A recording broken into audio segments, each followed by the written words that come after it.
Então, em uma dessas viagens, meu pai caiu morto.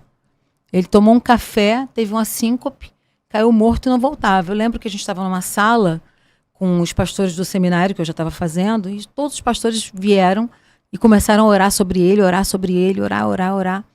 E ele não voltava, de jeito nenhum. E eu tinha feito um curso da Valnice Milhomes, como ressuscitar mortos. Ela tinha vindo da África e ela fez uma apostila como ressuscitar mortos. E eu, com 17 anos, doida, querendo saber tudo ao mesmo tempo. E agora, Avivamento Primeiro Amor, aquela coisa linda, eu fiz o curso. Então eu esperei os pastores orarem pelo meu pai. Quando eles não traziam meu pai de volta, eu entrei, coloquei a mão no peito dele, falei, bom, eu aprendi que primeiro a gente expulsa o espírito de morte, então vamos lá. Espírito de morte, sai dele em nome de Jesus. E eu aprendi que a gente chama o nome da pessoa, como Jesus fez com Lázaro. Nélio, vem pra fora, em nome de Jesus. Meu pai bateu sentado. Aí eu falei, Deus do céu. Porque eu já estava assim, como é que eu vou ficar sem pai, com 17 anos, em Curitiba? Como é que volta com o corpo? Eu já estava pensando como é que eu ia fazer para voltar com o corpo do meu pai para o Rio de Janeiro. Sim. Aí ele voltou, eu não realizei que era uma ressurreição. Eu falei, ele passou mal e ele voltou. E Jesus curou. Mas eu fiz a oração da ressurreição dos mortos. Ok. Quando eu cheguei em casa, minha avó perguntou, cá, o que aconteceu com vocês lá em Curitiba? Falei, por que, avó? Não, porque eu almocei e fui tirar um soninho da tarde. E durante o meu sono, eu tive um sonho. Eu vi seu pai entre covas e um espírito maligno empurrando ele dentro de uma cova. E ele caía nessa cova, morto. E de repente, ele saiu da cova e caiu numa sala.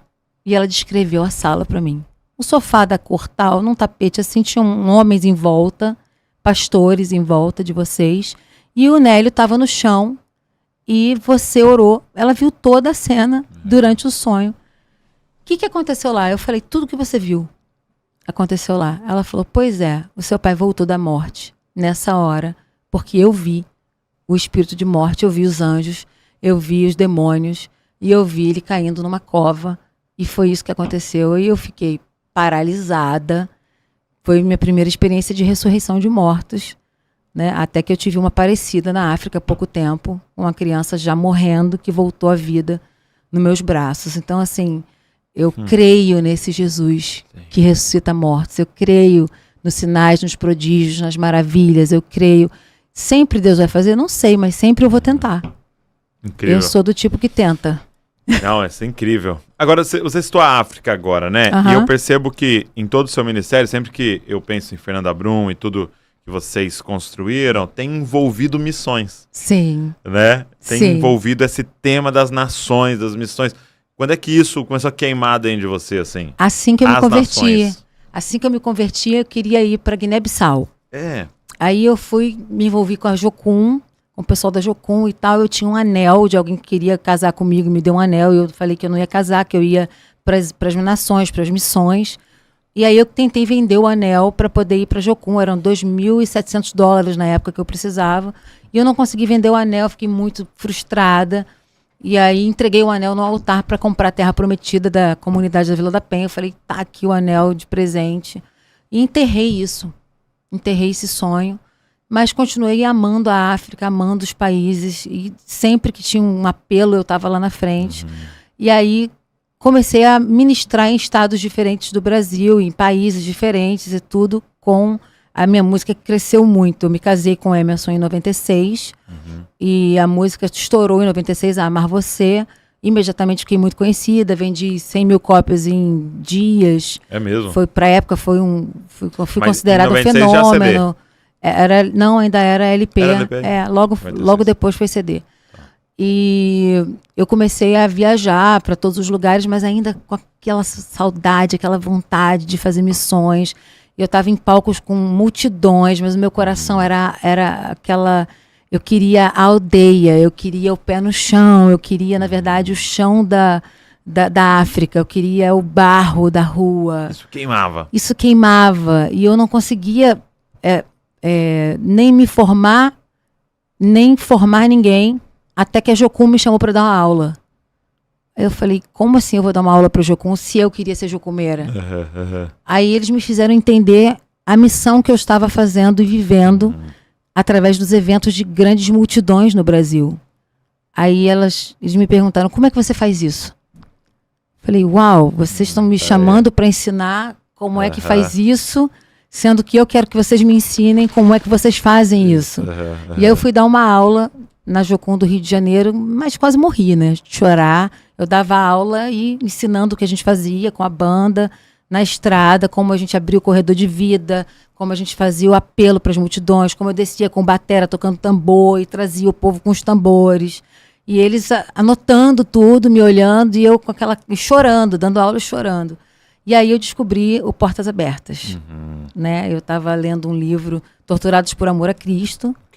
E aí esse livro me levou a Portas Abertas, apesar de ser de outra missão.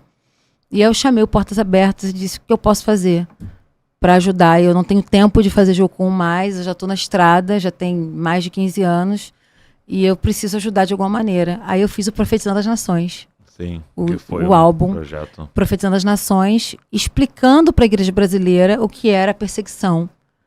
Porque a igreja brasileira parecia, e parece até hoje, não compreender o que é perseguição ao evangelho. Eu falo isso com toda a humildade do meu coração, porque eu estou dentro da igreja brasileira e eu não fiz ainda... a nós mesmos. A nós mesmos. Eu estou me criticando, porque eu também podia ter feito mais e podia estar fazendo muito mais.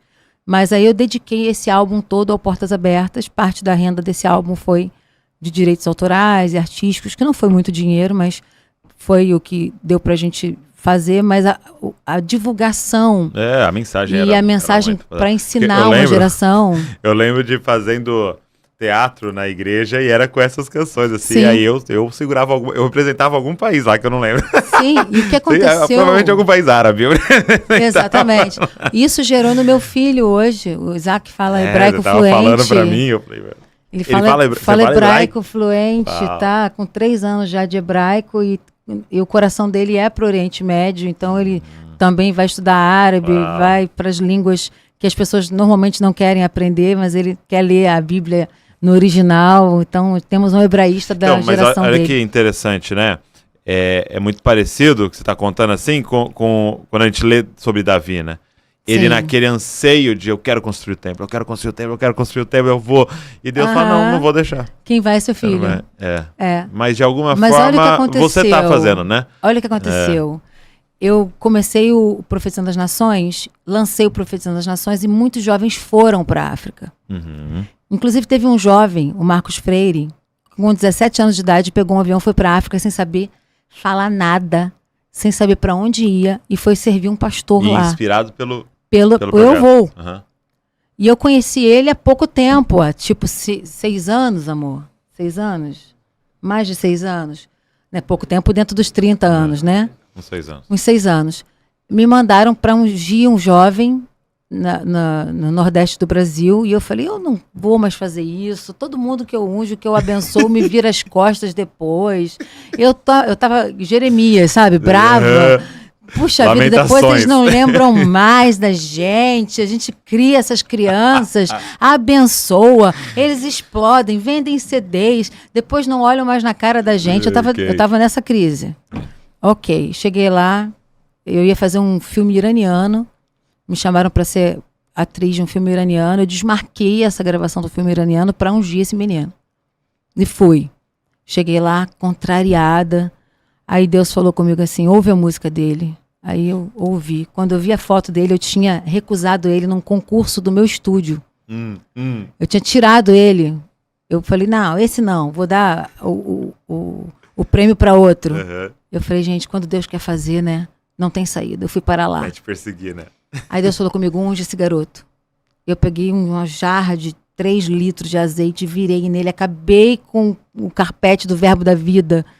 Foi tremendo. E eu comecei a profetizar sobre ele, ungir ele e tal. Esse menino começa um ministério chamado Baluarte, na África.